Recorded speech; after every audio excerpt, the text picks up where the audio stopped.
Hello everybody! After months of pressure from two real-life friends as well as a sales pitch from Montoya of Test Squadron, I went ahead and picked up Star Citizen, specifically the Alpha Test version 2.62. What I found was not what I was expecting. It both exceeded and fell short of my expectations in fairly interesting ways. Star Citizen, in its current state, has three modes. A universe mode, that we'll get into a little later. A first-person shooter mode, which is a proof of concept for boarding enemy ships and space stations and on-the-ground combat in facilities and things. They're planning on using this first-person shooter element for quite a few things within the Star Citizen universe, but right now they're just giving it a little proving ground in deathmatch and King of the Hill type missions. And finally, we got the space dogfighting minigame, which pretty much is what every other space dogfighting minigame is, where you just drop players in and have them shoot at each other in space. It's also a pretty good sandbox for checking out your ships and such without other players in the universe bothering you. So the latter two modes are feature complete and can be considered full, although low quality, games in their own right.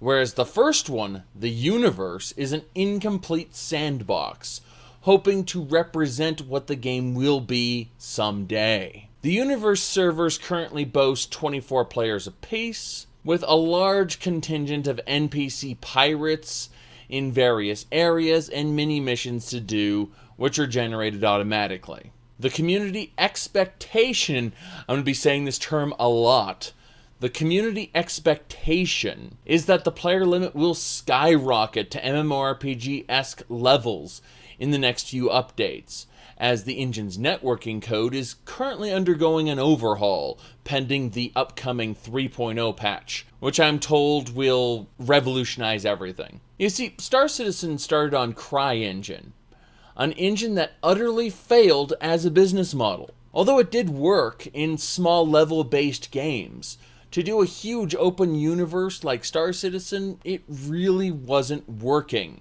What they were trying to do, at least as I understand it, was they were trying to make it load chunks of space, similar to how Morrowind or Minecraft or any of those older games loaded chunks.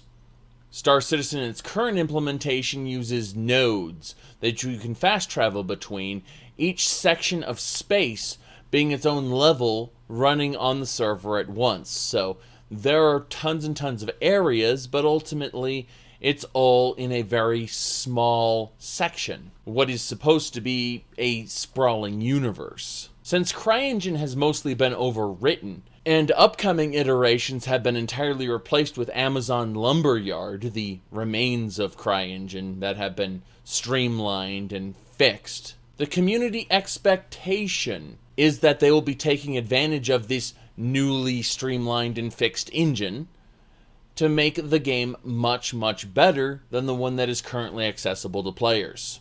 The universe in the game right now is pretty bare bones and resembles the 2003 game Freelancer by the same author, at least in form, but not in substance. Now in Star Citizen, as soon as you log into the universe, you wake up in your station room. You go downstairs to a central terminal. This area looks pretty small until you realize that there are about 10 different landing pads. And the thing is that you may be on landing pad 4 of Strut A, and there's also Struts B, C, D, and E. The place is a gigantic airport. It's also an armistice zone, so no shooty bang bang until you either fly out far enough or use fast travel to access another area. But other than wandering around and doing missions, there really is no point or purpose to the game as a game. If your ship is destroyed, you'll lose all the customizations you purchased for it in-game currency. Instead, you'll be given a brand new ship at its stock specs based on your insurance.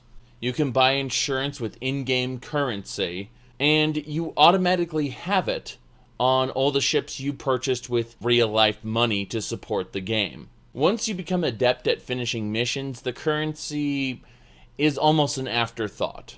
Now, here's a good time to talk about ships. Star Citizen was initially funded by Kickstarter. Continued funding is obtained by them selling ships. So for example, you might buy into the game at $45 and get the cheapest starter ships, or $60 and get an Aurora, or $75 and get an Avenger Stalker, all the way up to the $15,000 package that contains almost all the ships that were announced when the game was announced. Obviously, ships that they've worked on much later aren't included in that package. Buying a ship gives you access to the game, and ships, when they're originally being released, grant you lifetime insurance on them, which is said to roll over into the main game when it goes live. Again, this is a community expectation. Now, considering insurance is purchasable with in-game credits, this is more or less a convenience rather than anything game-breaking. Or so I'm told. I'm maintaining a healthy level of skepticism when hearing backers talk about things like limited investment players, with a sense of entitlement that comes with spending hundreds or thousands of dollars on a game that hasn't even come out yet. Thoughts of this game caused me to harken back to EVE Online, the game I've spent quite a bit of time playing as a logistics pilot, aka a fleet healer. In EVE Online, there was a colossal time investment involved in obtaining your ship and in getting the specific skills required to pilot said ship. However, with the funding model for Star Citizen, the one it's going forward with, the community expectation is that backers with access to these ships will still have those ships right out the gate when the game goes live. I rather like this model on a certain level, but I also have some concerns to voice about it. What does concern me is that backers, and I'm not talking about the $40 kind or the $70 kind, but rather the $2,000, $10,000 plus kind. They're talking on the forums, trying to convince the developers to make it harder to get the higher tier ships with in-game resources. They want to design a grind for people who didn't initially invest in the game. And admittedly, games like this are all about the grind to a certain extent, but there are people who have invested big amounts of money in this game that want it to be harder for players to get the things that these players are getting for their real-life money as to solidify their investment. They don't want to see people who only pay $40 or $60 and just playing the game normally as you would after purchasing a game to get to their level very quickly. But let's actually call these backers what they really are, early access players. Many of them, but not all, want to secure their paid-for advantage when the game goes live. I don't know how I feel about this, really. I mean, in theory, Star Citizen never really needs to get a full-on release. The funding model, as it is right now, allows for scalable teams. As the funding tapers off, they just need to sell more ships to that dedicated few. Let's use mobile app terminology here. There'll be whales here! No, seriously. In mobile app gaming, in the industry, you are known as either a minnow, a dolphin, or a whale. And whales tend to fund games. People who get so invested in it. And they've got a sunk cost fallacy where they feel like, I've already spent this much into it, it's gotta be great. I can't stop spending because then everything I've spent up till now will be wasted. And that fallacy allows them to justify mentally spending even more money in a game. And people who have gone that deep need to see a return on their investment. It's actually something that occurs in gambling addiction as well. Let's go over 3 possibilities after this alpha is over and the game is released. Keep in mind that the company may have already said that one of these cases is going to be the reality, but plans change, so we're going to go over all 3 possibilities regardless, just to kind of understand where this could be going. So, case 1. The game comes out as it was promised. to Kickstarter backers. A complete product whose lifetime insurance will be balanced against having to rebuild all the customization options for the ship, along with other gameplay elements that will bring it into balance where, yes, you have a slight advantage having the ships, but even though you have the base ship, it's balanced against all these 15,000 other things. And that makes it reasonable. New players who buy the finished product are able to enjoy the game without a severe grind, and servers are maintained only by nominal cosmetic microtransactions, somehow akin to how Path of Exile has it, except with a buy-in. A phrase that that bastard Jim Sterling coined, fee to pay. Some of the higher-paying initial buy-ins become disappointed, as in the end most players are on equal terms with them, regardless of the fact that they sunk a few $1,000s into the game. But in general, the end product is balanced and fair. That's case one. That's the optimal case that will produce the best result for everybody. Then there's case two. There would be no balancing. The majority of the cost of insurance becomes prohibitive to non-backers who just bought into the game at the release. And the grind for higher-end ships renders players unwilling to go through the experience of any more than their introductory phase in the game. The game maintains its core dedicated audience. Initial sales do well, and the player base flounders afterward.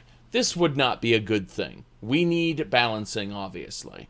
And I really do hope that the developers do hear me when they're looking at the idea of lifetime insurance, which, again, I'm actually in favor of, provided it is balanced against something. And that's what we want to see. We want to see the game balanced to where if you aren't a person like myself who is in a position to invest in the game, you can actually succeed at it and succeed well, as opposed to other players who have paid into it. We don't want the players who paid thousands of dollars into it to have this colossal advantage. An advantage, sure, but not a colossal one. Anyway, case 3 is the whole hog. This one is probably not going to happen. Very, very unlikely.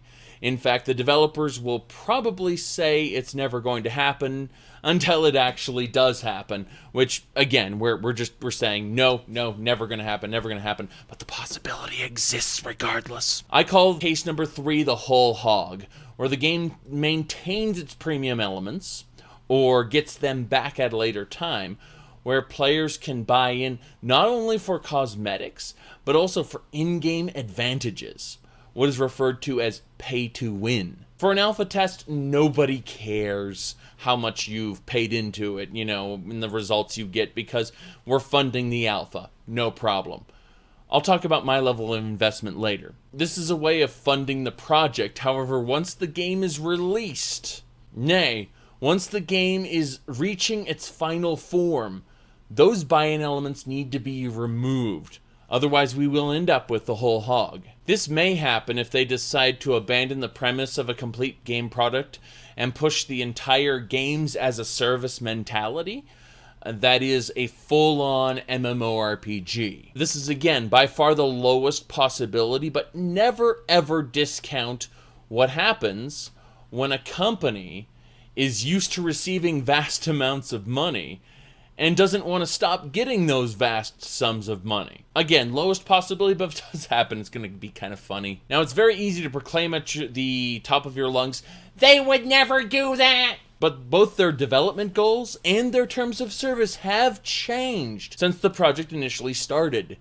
The project has fundamentally changed, and the terms of service for the people who are using it have changed as well.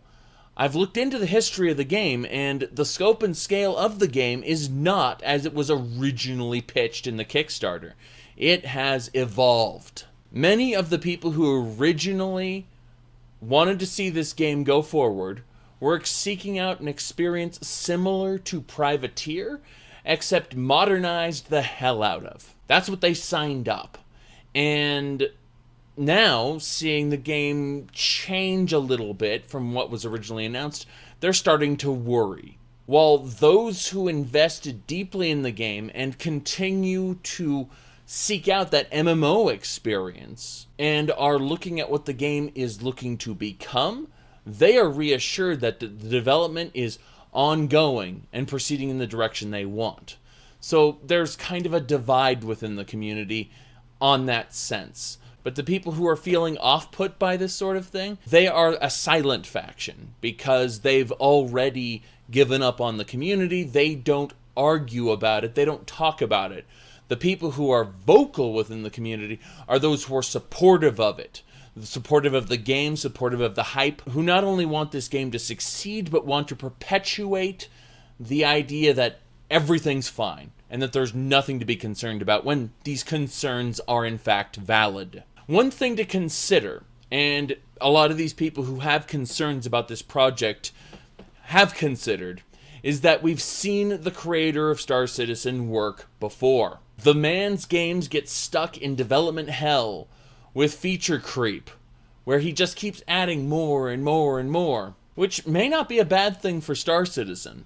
But in the case of previous games, the publishers had to force his hand and release the game incomplete. Otherwise, there'd be no game to release at all. Remember, in the traditional games market, no complete game means no game at all. And to many of the original Kickstarter backers for Star Citizen, who are buying their way into the game under those expectations, they will perhaps never see a finished product, at least in this decade. However, in this brand new world of early access, something I normally call out as being a negative thing, people who can buy into this developer's work and enjoy the development hell with him. What do I mean by that?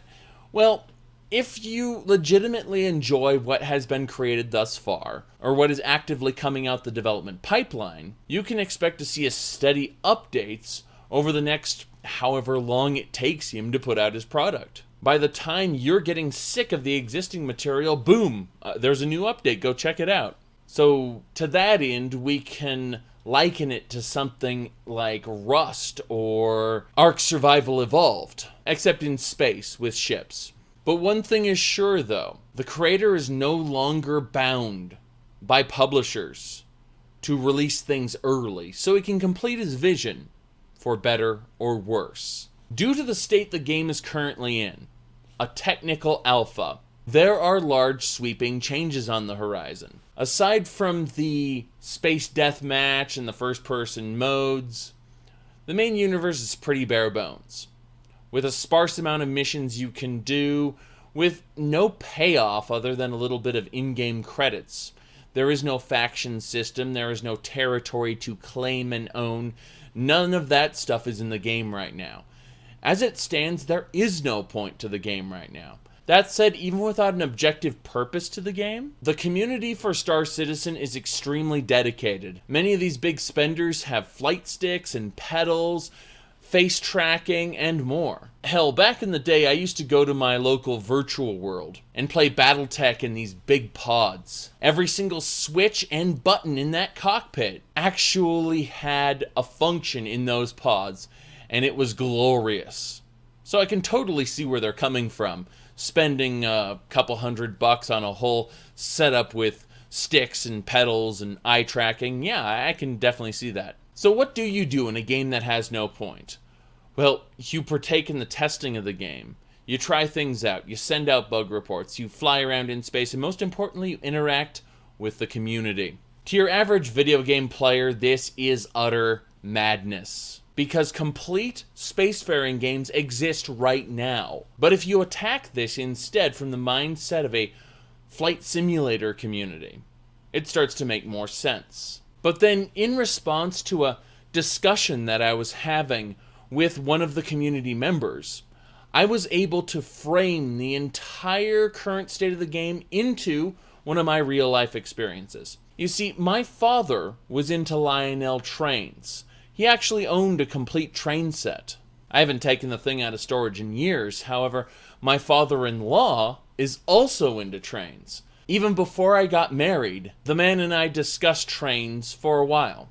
One place I got to know was the Pasadena Model Railroad Club. You can look them up at pmrrc.org. So kind of like buying your ships in Star Citizen, well, you'd buy a train from the manufacturer, you'd bring it to the club, you'd run it around the track. The community there is centered around their mutual love of trains. And they run it around one of the largest tracks in the world.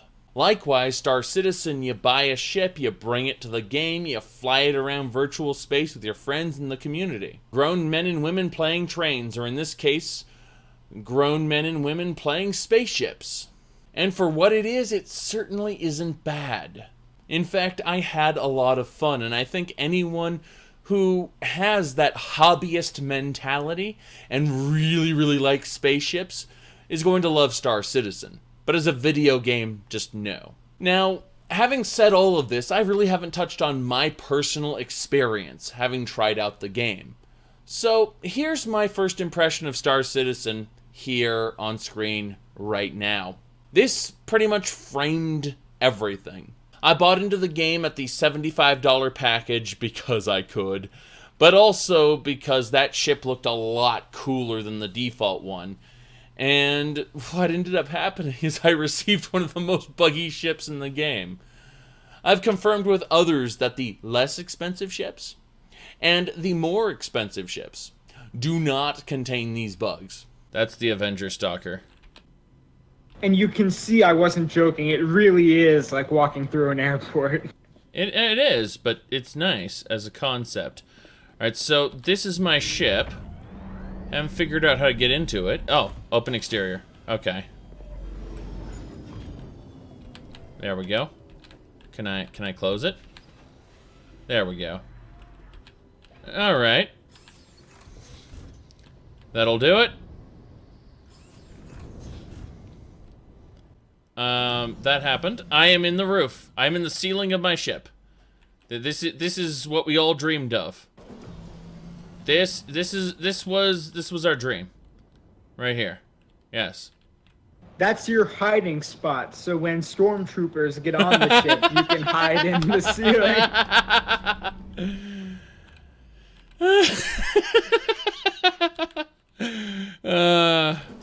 No, I'm out of it.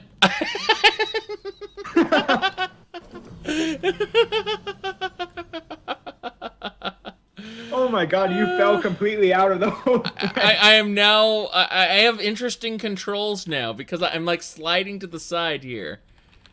And, okay. Use, what is that? Well, it didn't take long to break that. It didn't take long to break this. I actually like this airport concept. They have gone a long way towards implementing these small, like, look at these physics. Look at the physics. Look at this. Look at the Avenger Stalker this time. Oh my god. I think that guy is. Wow. This is next gen, everybody. Next gen, everyone. No, I am so happy that I went ahead and invested in this, because this just to be able to see this and share it with all of you guys. Do a barrel roll, indeed. Oh, let's get in there. Hold on. Okay, here we go. I'm trying to get inside. Shit. Jump. I'm passing through parts of it just bounces me off. Can I grab the bar? Oh, I almost grabbed the bar. I talk about raising the bar. Holy crap. It's up there. This is hardcore sim physics. Try climbing via the wing. Oh shit, I got stuck in it for a second. Here we go. Okay, hold on. Yeah, open the ramp and then try to climb up on the wing and jump over into the cargo hold. It's not working. I'm not to park a ship 101. Up we go. Green. Launch complete. Landing request approved. Hold on. We're stopping. We're stopping right here. Now. Holding F. Oh! It worked! He rises. Haha! We were not trapped in the chair. Okay, so let's see if we can get back here. Okay. That was fun. That was a lot of fun. Okay. Now to curiosity. Just complete curiosity. Can we open the exterior? Yes, we can! Although remember, we don't know how to work the jetpack, so if you jump out of there, we're screwed pretty much. Oh, hello.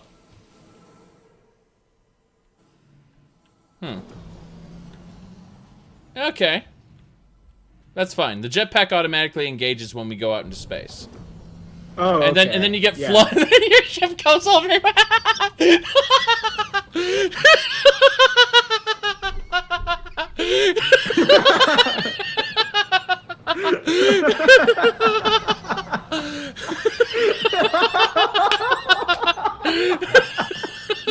This is the best.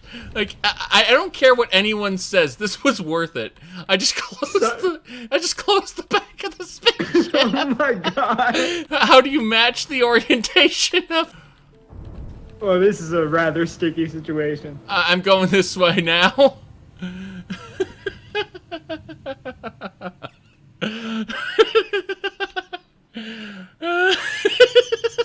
That went well. No, it is accelerating. Look at it. It is faster than it was, and it's continuing to accelerate. Where are your Newtonian physics now?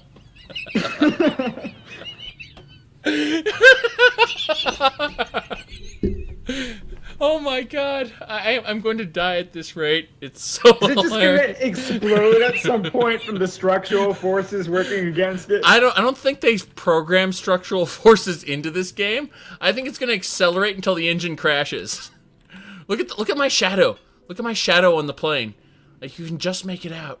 You can barely like epileptic seizure warning, by the way, guys. Oh, I'm like, I can see into the ship, like, partially. And, alright.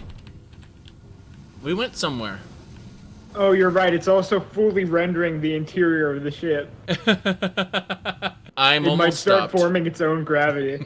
Start forming its own gravity. Having messed with various friends' ships, one community member even jumped in and immediately started spawning his ships for testing so I could try out various other ships. And I had a lot of fun messing around with them. Didn't encounter any of the bugs that were in that $75 ship, which is just kind of madness there.